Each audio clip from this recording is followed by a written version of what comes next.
Hello mga kamama, gumawa ako ng kala na gamit ang use oil mga kamama. What? Ito siya mga kamama. Oh.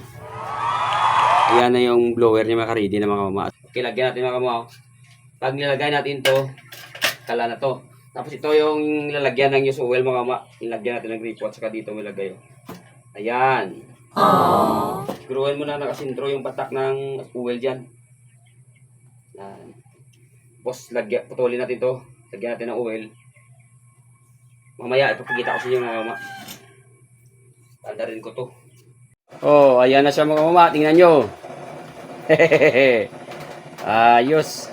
Yung patak ng oil mga mama. Ayan o. Hindi nyo makita. Tutulo lang. Ayan. Ayan. Ayan. Ayan. Ayan. Ayan yung apoy niya mga mama. Tingnan nyo. Wow! Oh, ang galing, di ba? Woo! May kalan ako mga mama.